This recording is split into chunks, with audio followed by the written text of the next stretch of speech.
આ તરફ બિસ્માર હાઈવે પર ભાજપનો ઝંડો લગાવાતા એક ફરિયાદ દાખલ થઈ છે। અંકલેશ્વરમાં બનાવ હતો, જ્યાં હાંસોટને જોડતા સ્ટેટ હાઈવે બિસ્માર હાલતમાં છે। જોકે વિરોધ નોંધાવવા માટે બિસ્માર હાઈવે પર ભાજપનો ઝંડો લગાવવામાં આવ્યો હતો અને આ જ બાબતે હવે ફરિયાદ નોંધાઈ છે। હાઈવે પર વિરોધના વાયરલ વિડીયોના આધારે ફરિયાદ થઈ। પોલીસે વાહનોને અડચણરૂપ કૃત્ય કર્યું હોવાની ફરિયાદ દાખલ કરી છે। વિનય દલસુખ પટેલ નામના યુવક સામે પોલીસ ફરિયાદ નોંધાઈ છે। આજ અંગે જાણકારી આપશે સંવાદદાતા દિનેશ મકવાણા ફોનલાઈન પર જોડાઈ ગયા છે। દિનેશ, આખો આ મામલો શું છે, કેમ પોલીસે ફરિયાદ નોંધવી પડી?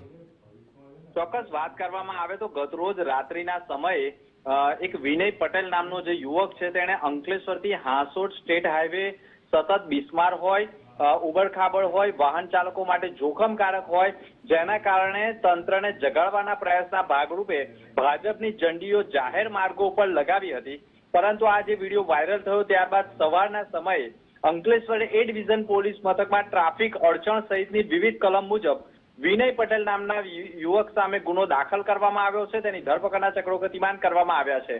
પરંતુ હવે અહીંયા વિરોધ કરવો પણ હવે લોકો માટે જોખમકારક સાબિત થઈ ગયો છે। જી બિલકુલ, આભાર દિનેશ, તમામ જાણકારી આપવા બદલ, અમારી સાથે જોડાવા બદલ।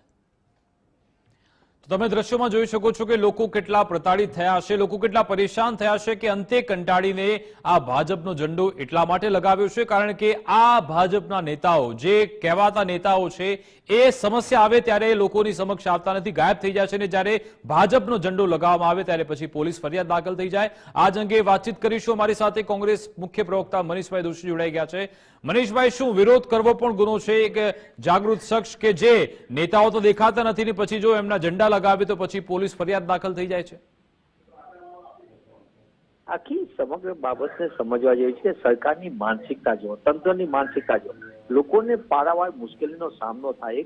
એક પ્રતિકાત્મક રીતે વાત કરી કે આ સરકારની અંદર સરકાર નિષ્ફળ છે, લોકોને ખાડામાં હેરાન પરેશાન થવું પડે છે, શારીરિક ક્ષતિ થાય છે, લોકોને અકસ્માતો થાય છે, વાહનોને નુકસાન થાય છે। ત્યારે કોઈ વ્યક્તિ એક નાગરિક તરીકે આ દેશમાં સૌથી મહત્વની જો કોઈ હોય તો we are the citizen of India, આપણને બંધારણ કહે છે તો નાગરિક પોતાનો ધર્મ બજાવી, જે તંત્ર તેનો ધર્મ બજાવતું નથી, એની ફરજ નથી બજાવતું, એની ફરજ ચૂકને ઉજાગર કરવા માટે કોઈ સામાન્ય નાગરિક પોતે આ વાતને ઉજાગર કરે, એની ઉપર ખોટી રીતે પોલીસ ખોટા ગુના નોંધે। મને એમ લાગે છે કે આ તંત્રને થઈ ચૂક્યું છે। તંત્ર વિરોધ સાંભળવાની તૈયારી નો, પ્રશ્ન ઉકેલતી તો નથી, પણ એની સામે કોઈ તંત્ર આગળ સમસ્યાનો ઉજાગર કરે, એ તંત્ર એ સમસ્યા ઉજાગર કેમ કરી એમ કઈ ગુનો નોંધે। મને એમ લાગે છે કે સરકારની બુદ્ધિનું દેવાળું નીકળ્યું છે। જે પોલીસ તંત્ર આ ખોટી એફઆઈઆર નોંધી એ સંપૂર્ણપણે ગેરબંધારણીય છે અને આવી ખોટા કાયદા હેઠળ એફઆઈઆર નોંધી સરકાર ડર અને ભય ફેલાવવાનું તંત્ર કામ કરે છે, એ સંપૂર્ણ ગેરવ્યાજબી ને ગેરબંધારણીય છે।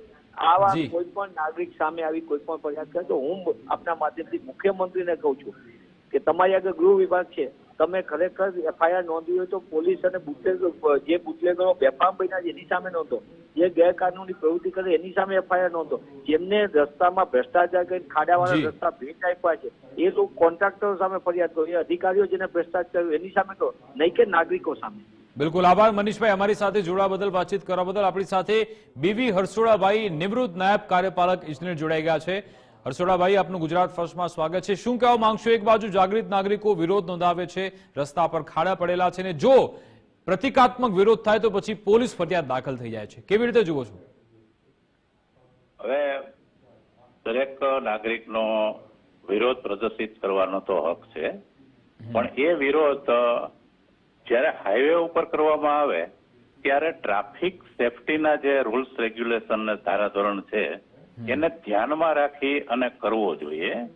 જે આપને જે બતાવો છો દ્રશ્ય એ પ્રમાણે જોઈએ તો વચ્ચે જે ફ્લેગ ઉભા કરી અને જે વિરોધ કરે છે એ સાચી રીત નથી, એટલે એ નિયમનો ભંગ છે। એટલે પોલીસ ધારે તો સામાન્ય દંડ કરી અને એ પણ જતો રહે, પણ કાયદાની ભાષામાં જો એ ગંભીરતા લે તો એ એક પ્રકારનો ટ્રાફિકનો ગુનો થઈ શકે, ગુનો ગણી શકાય।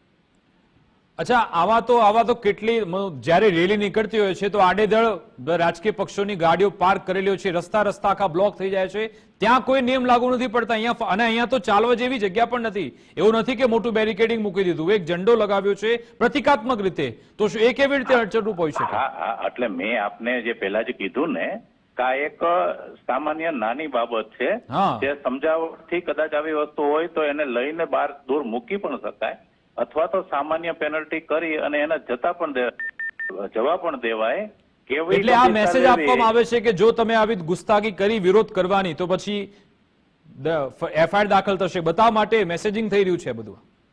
હા, એટલે ગુનો જો નાનો હોય કે મોટો હોય, ગુનાની પોલીસને સત્તા છે, પણ નાના ગુનામાં મોટી કલમો ન વાપરે બને ત્યાં લગી પ્રેક્ટિકલી. તો પોલીસ ધારે તો ખાલી એને થપ્પો આપીને આ રીતે જવા પણ દઈ શકે, પણ જો એને માનો કે તે કરવો જ હોય તો નાનો છે કે મોટો, કાયદાની ભાષામાં ગુનો છે. તમે કીધું એ વાત સાચી કે ઘણું આવું બધું બનતું હોય છે, મોટી મોટી વસ્તુ હોય છે, એના ગુના નથી નોંધાતા હોતા. એટલે આ ડિપેન્ડ્સ અપોન એ પોલીસ ઉપર આધાર રાખે છે.